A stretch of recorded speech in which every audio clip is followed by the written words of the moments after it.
Et bonsoir, bienvenue dans ce nouveau Faction Focus dédié ce coup-ci à la faction Ordis et plus précisément au héros Sigismar. On va passer en revue un petit peu les cartes de la faction Ordis qui vont bien avec ce héros. On va vous proposer en fin de stream, en fin de vidéo, une liste dédiée aux débutants pour bien commencer. Et ça fait suite à tous les reveals qu'il y a eu. On peut désormais se faire un peu une meilleure idée de toutes les clés, de tous les outils disponibles pour ce héros. Donc cette vidéo s'adresse bien évidemment aux débutants, à ceux qui n'ont pas encore trop d'idées de quoi mettre dans la liste du héros, de comment il fonctionne, quelles sont les stratégies viables. Donc on va essayer de guider un petit peu les esprits tout en ouvrant les possibilités. On va parler un petit peu de tout ce que le héros peut faire, mais à la fin on va se concentrer sur, on va dire, une seule stratégie pour proposer une seule decklist. Si vous connaissez très bien le héros, peut-être que vous allez trouver des inexactitudes dans ce qui se dit aujourd'hui. Eh bien, c'est pas grave. C'est que vous êtes déjà au-delà du statut de débutant et que peut-être que vous allez apprendre des choses quand même un petit peu au travers de notre dialogue. C'est ce que j'espère. Mais si vous en savez plus, tant mieux, c'est que vous êtes déjà au-delà de ce stade et que donc cette vidéo n'est pas forcément faite pour vous. Voilà, ceci étant dit, pour m'accompagner sur Sigismar, j'accueille Sryzen. Sryzen, comment ça va?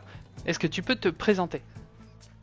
Ça va, enchanté tout le monde. Moi je suis un joueur d'Alterd depuis le mois de fin octobre, début novembre.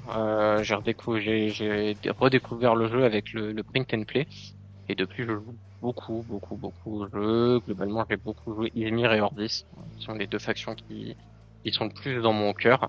Notamment Ordis avec certains des héros dont on va reparler un peu plus tard. Mais voilà, donc tu m'as invité pour partager un peu tout ça avec les gens et un peu mon avis sur la faction.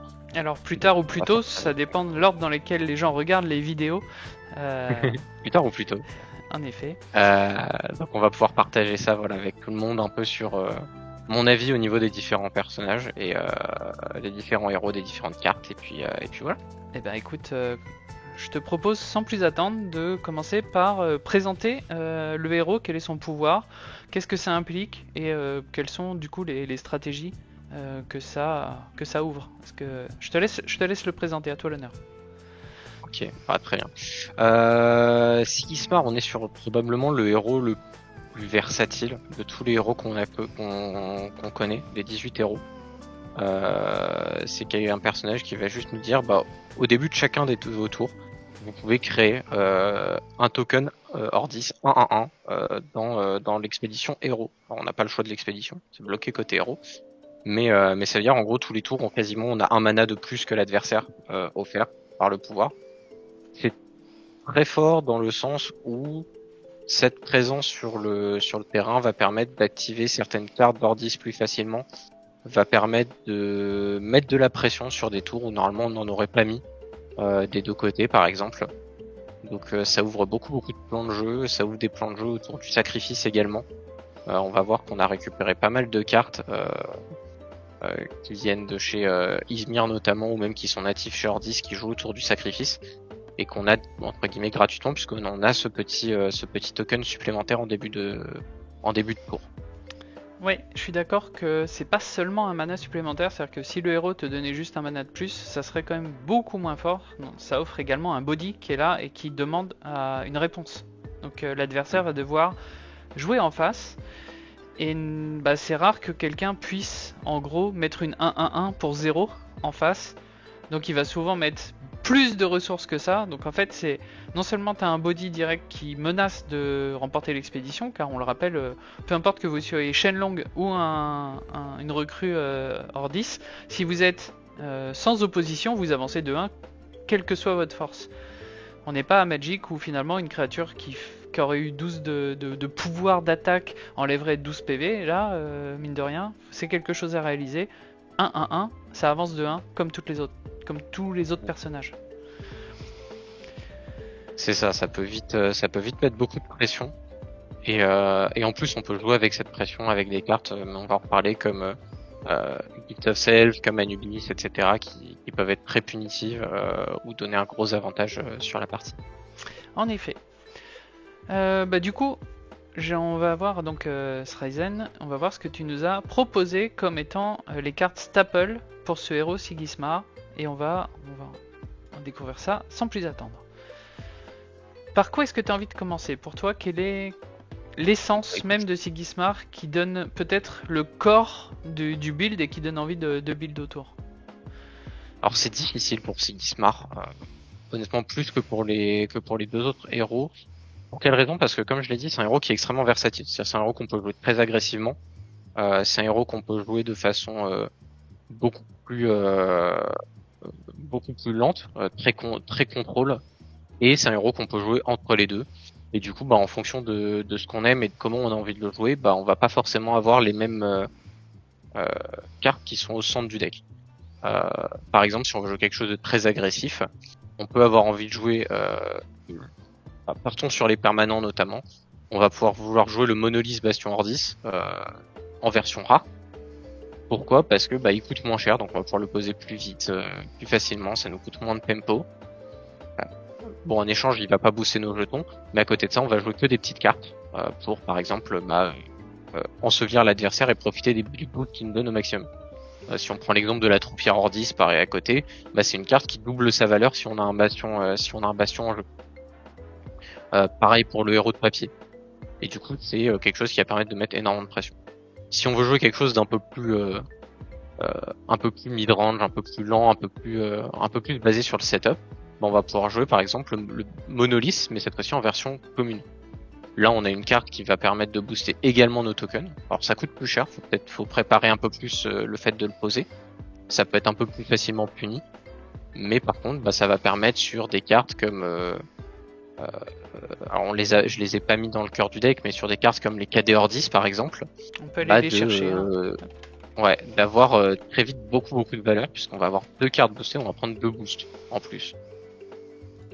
En effet, et donc une carte de base, voilà, une carte de base qui est 2-1 de stats. C'est ça. Mais en 2 body.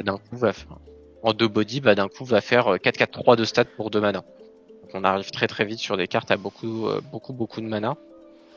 Les cartes que j'ai voulu mettre en avant quand même avec Sigismar dans ces cartes un peu cœur, c'est plutôt des cartes qui vont tirer parti qui sont pas forcément le cœur du deck, mais qui vont facilement tirer parti de sa mécanique.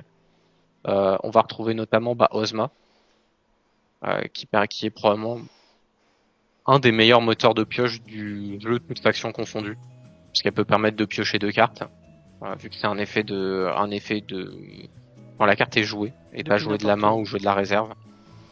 Et du coup, on va permettre d'aller piocher une carte si on contrôle au moins 3 autres personnages. Alors cette contrainte de 3 autres personnages, elle est importante. Mais en fait, quand on a Sigismar, la contrainte c'est pas 3 autres personnages, c'est 2 autres personnages.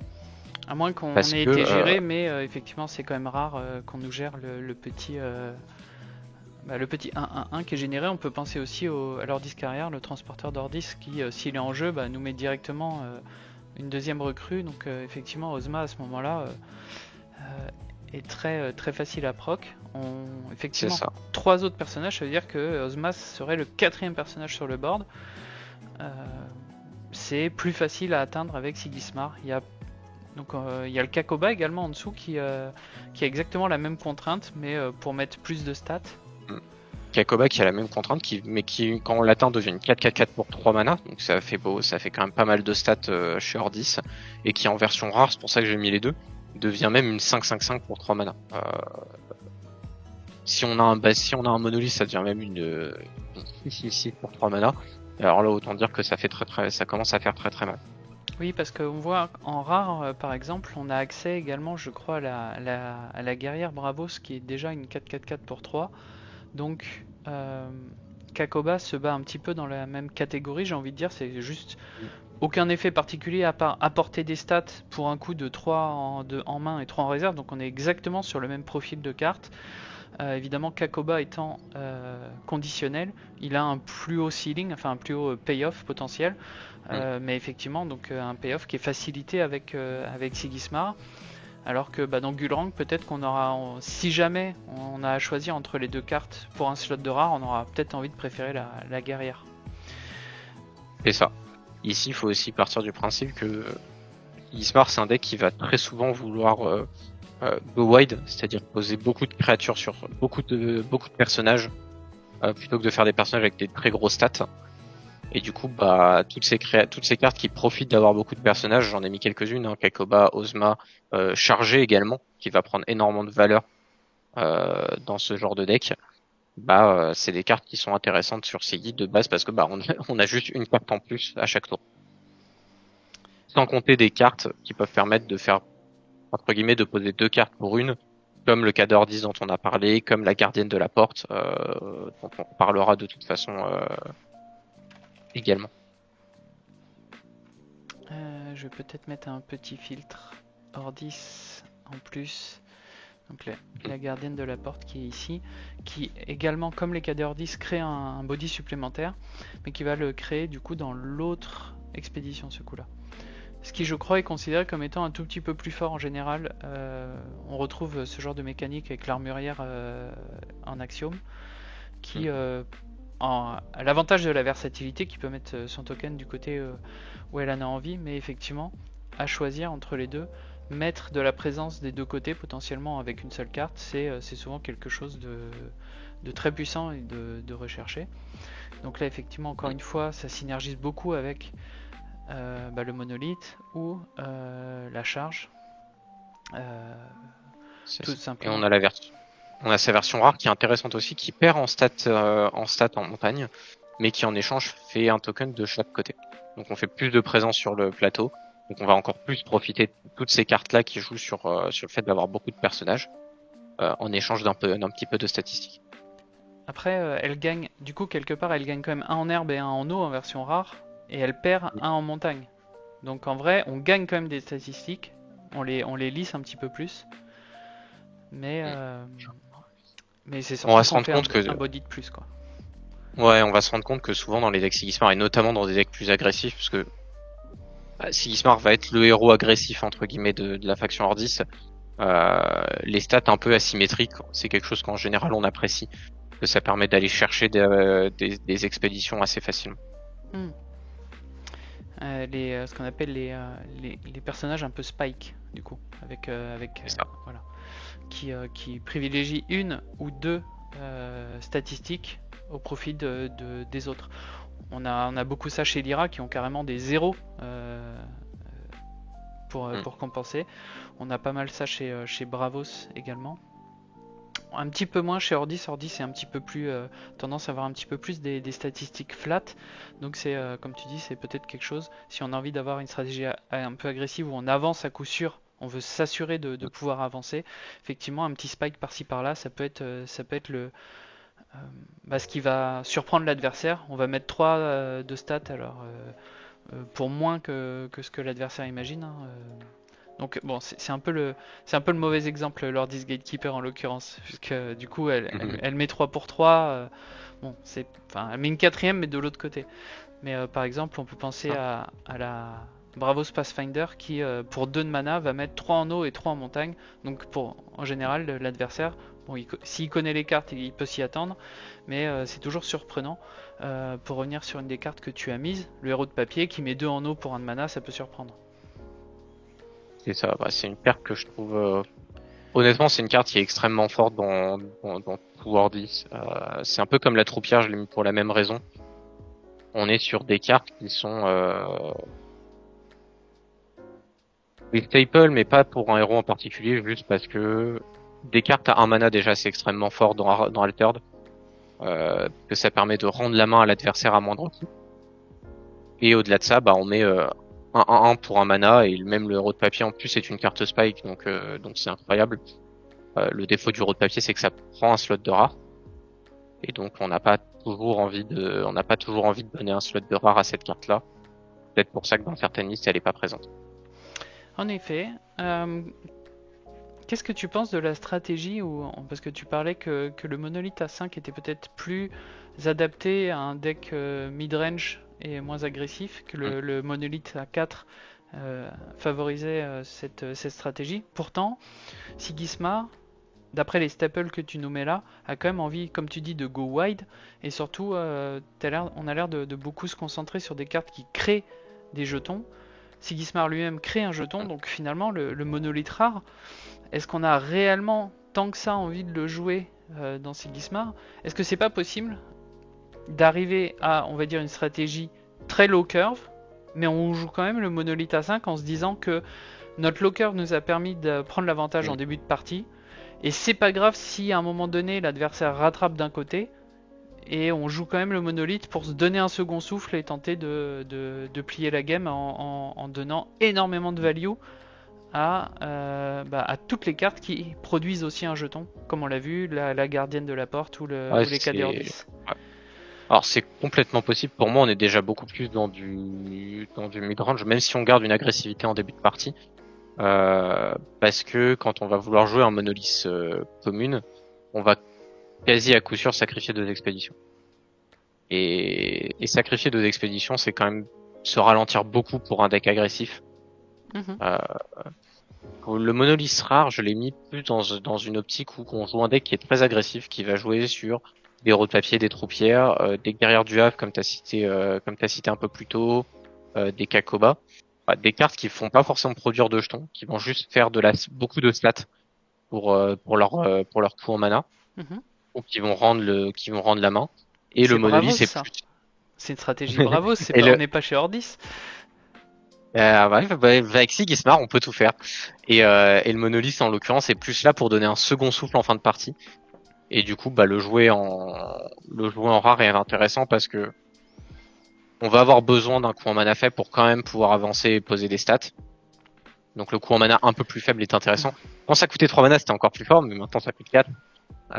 Donc la question effectivement peut se poser.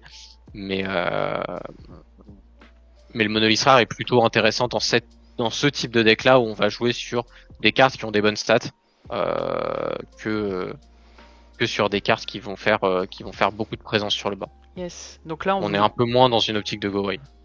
On vous présente différentes stratégies possibles avec le héros. Plus tard dans la discussion, on va vous montrer bien sûr la liste que Sryzen vous propose pour bien démarrer avec Sigismar. Et ne dis rien, j'ai envie d'avoir la surprise de savoir exactement qu'est-ce que... Je l'ai un peu montré à l'écran tout à l'heure, peut-être que les gens ont pu voir.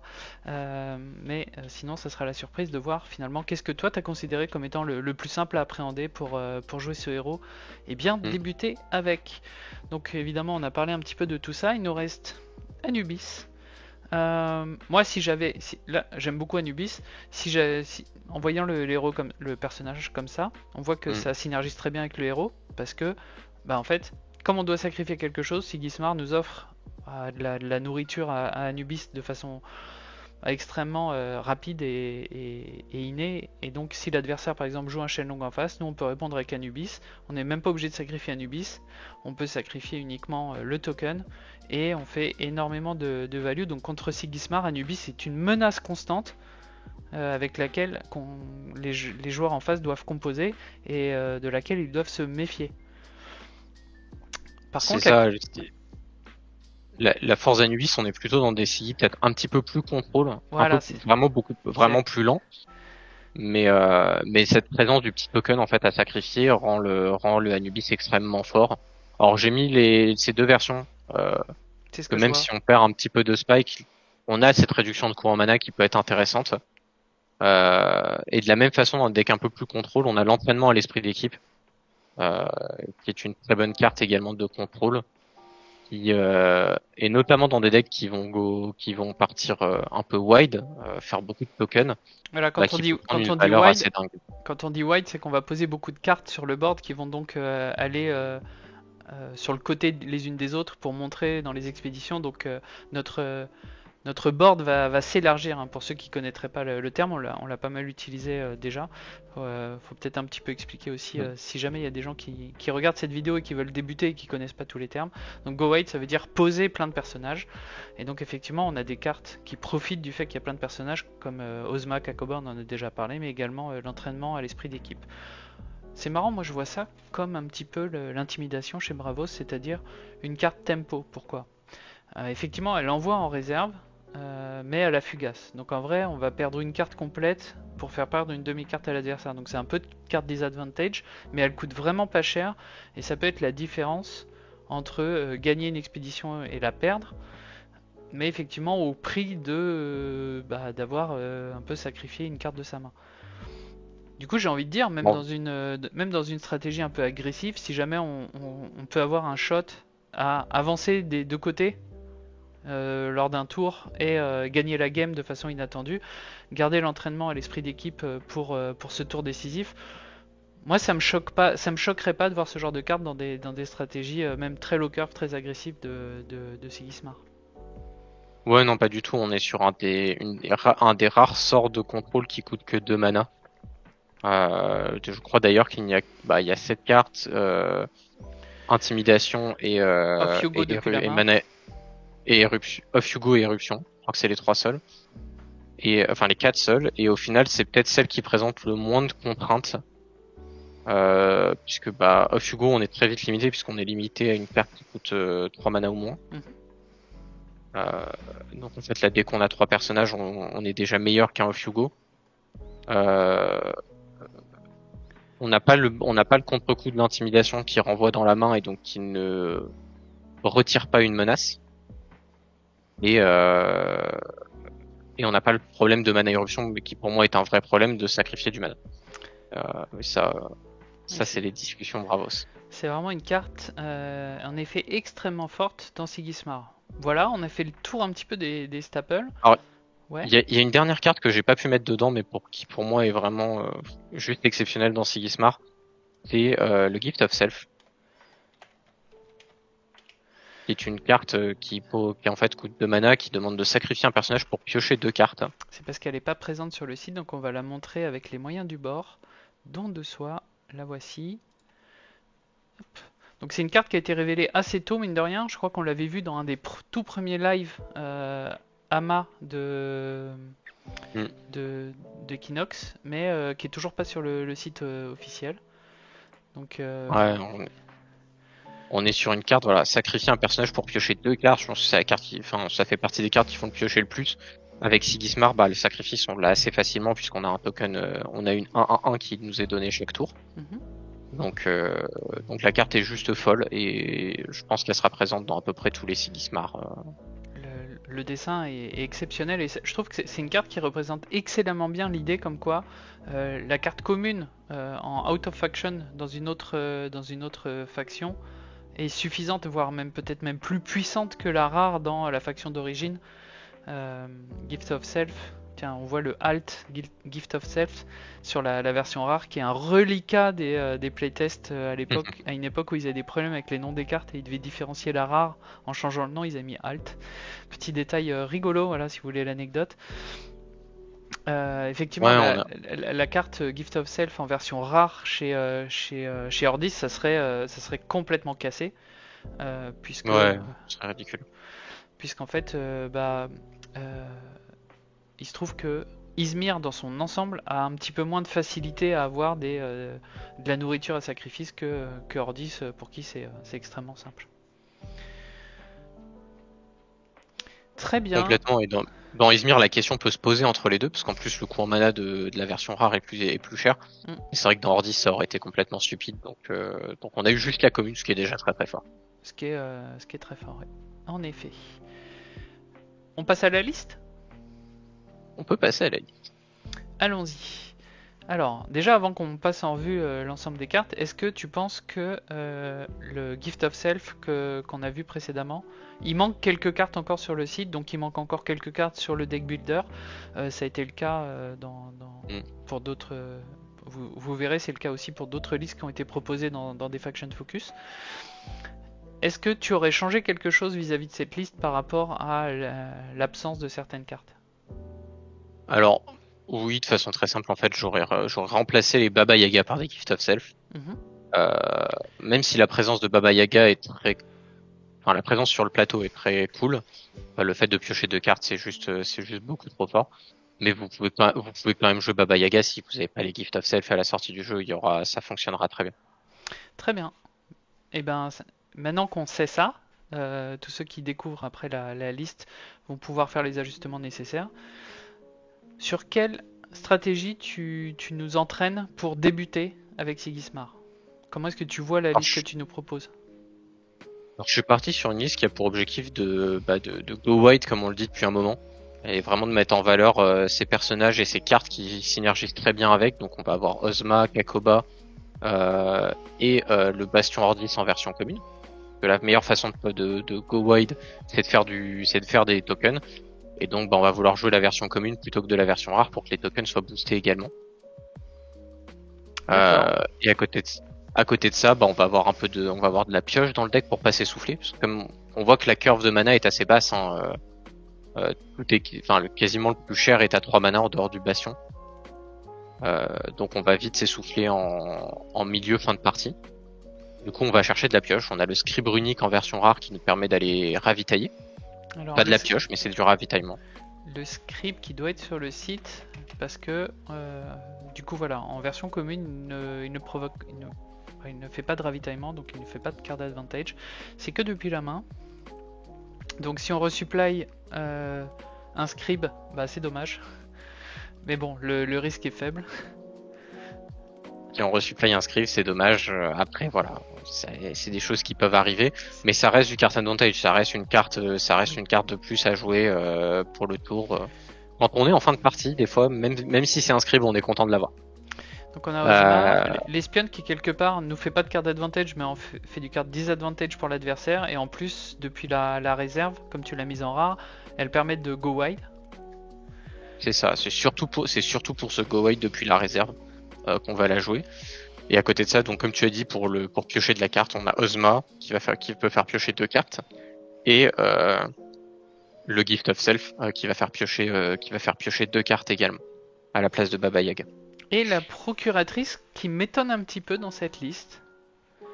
Alors la procuratrice, elle a 2 intérêts. Premièrement, elle peut faire piocher.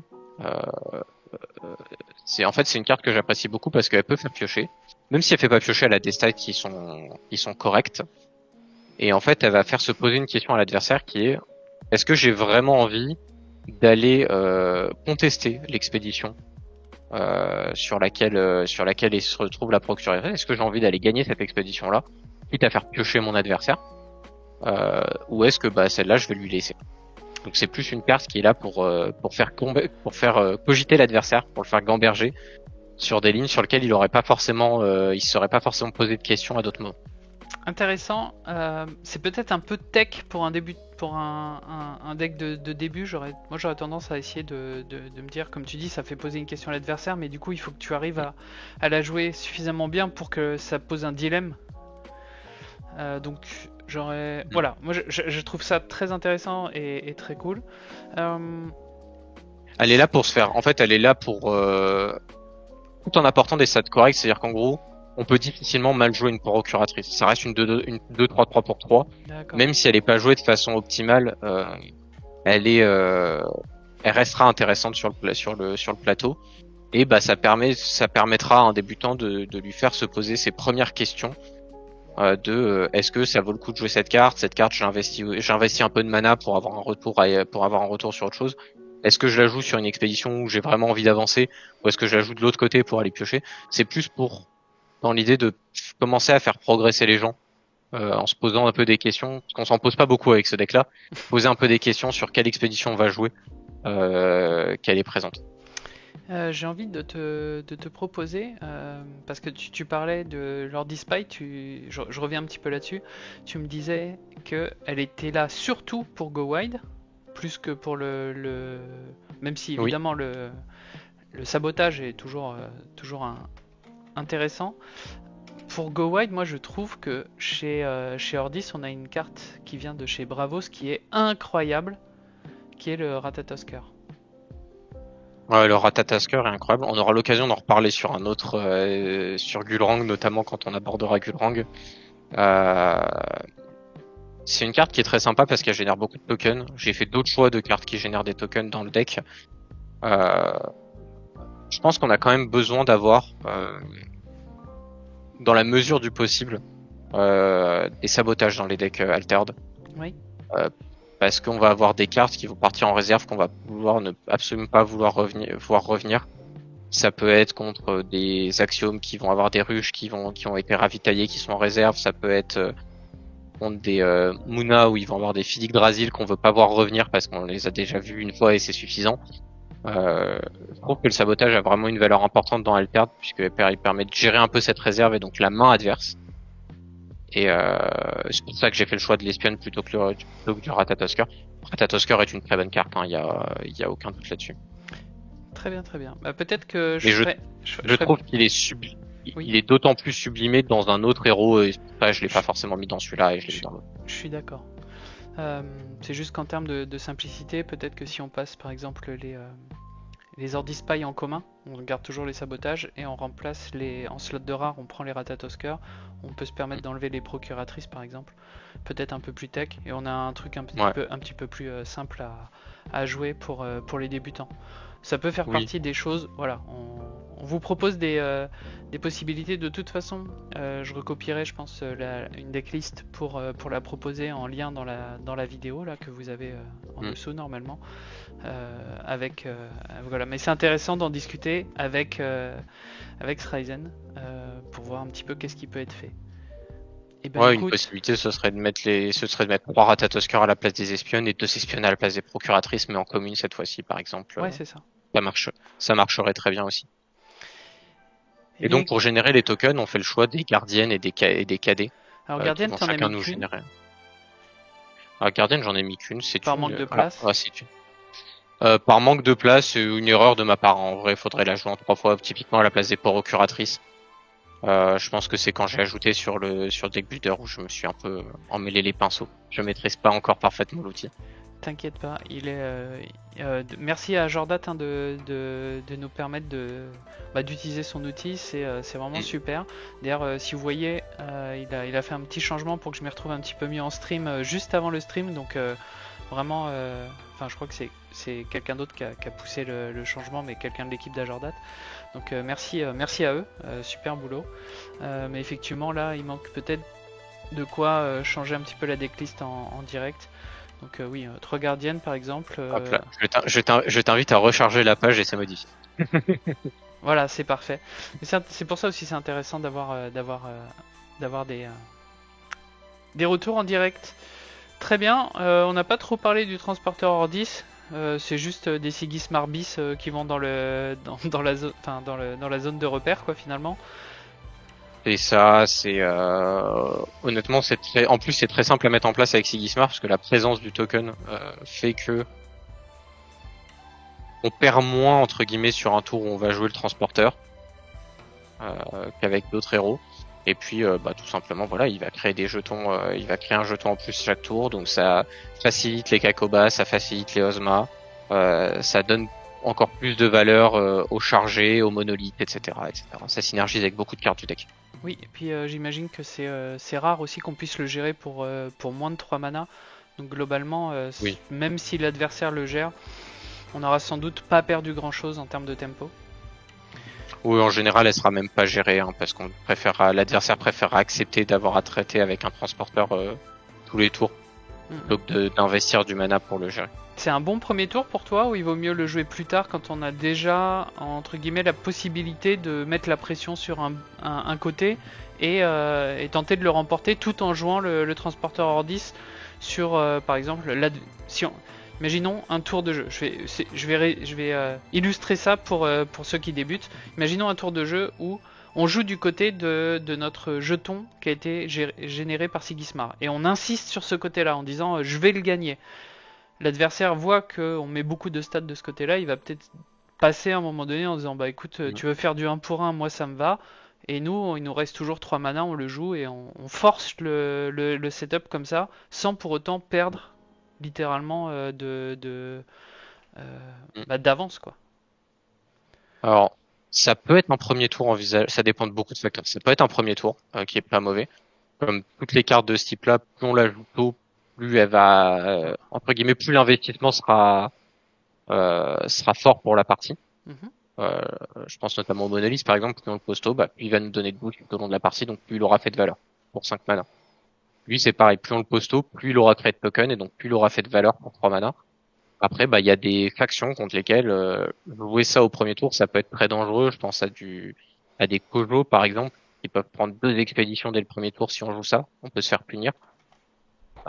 Après, en général, je trouve que sacrifier une expédition pour poser le transporteur, c'est ok. D'accord. Effectivement, il y a moyen de le poser plus tard, et je pense que si on le pose pas au tout début, le poser plus tard en forçant l'adversaire à passer, c'est la meilleure façon de le jouer. Sinon, on se retrouve vite à ne pas le jouer du tout. Mais Ce qui peut être ok aussi, hein. oui, ce qui peut être ok, hein, c'est pas une carte dont on a absolument besoin sur le plateau. C'est plus une carte qui est là pour faciliter des synergies avec d'autres. Si on peut le poser, c'est bien. Si on le pose pas, bon bah c'est pas dramatique. Très bien. Eh bien écoutez, j'espère qu'avec tout ça, vous en savez un petit peu plus sur Sigismar, la façon de le jouer, les stratégies possibles. Est-ce que tu as un dernier mot pour cette vidéo, euh, pour ceux qui nous regardent, ou même pour mettre un point final sur tout ce que tu as envie de transmettre à propos du héros? Bah pour ceux qui savent pas trop où se situer, qui savent pas trop, qui vont vouloir jouer sur Altered, est-ce qu'ils vont plutôt aimer des decks agressifs, des decks lents, des decks qui ont besoin de se setup, etc. Bah tentez Sigismar, c'est un héros qui vous permet de tester un peu tout ça, et la faction Wardis vous le permet également avec Sigismar. Donc n'hésitez pas à y aller. C'est un deck qui va vous permettre aussi de pas vous poser trop de questions sur la gestion de votre main. Il y a beaucoup de pioches, donc en général on est rarement à court de cartes, qui peut être quelque chose d'assez frustrant quand on débute Alter parce que c'est pas forcément évident, même si on vient d'autres TCG. Et puis faites-vous plaisir en jouant ça, ça fonctionne très bien, c'est fort. Je pense que même en jouant contre des decks plus optimisés, vous pouvez avoir des bons résultats avec ce deck-là, donc faites-vous plaisir. Merci à toi Sraizen, c'est donc la fin de cette vidéo, merci de l'avoir suivi, j'espère que ça vous a plu. On se retrouve pour d'autres Faction Focus très bientôt. Si vous n'avez pas déjà vu, on a déjà des vidéos qui sont disponibles, notamment sur Bravos et Axiom, et on va tâcher de vous proposer les factions suivantes le plus vite possible. Vous pouvez nous retrouver donc sur ma chaîne à moi sur Twitch Keyuko où je stream notamment l'enregistrement de cette vidéo. Vous pouvez retrouver également, n'hésitez pas à suivre également la team des Exalt, hein, vous voyez le logo Exalt un petit peu partout, la team dont je fais partie qui notamment organise de la compétition. Donc vous pouvez suivre sur Twitch également Exalt_FR. Et puis sinon, bah, n'hésitez pas à follow la chaîne YouTube, la petite cloche, tout ça. Et je vous dis à très vite pour un nouveau Faction Focus. Bye bye!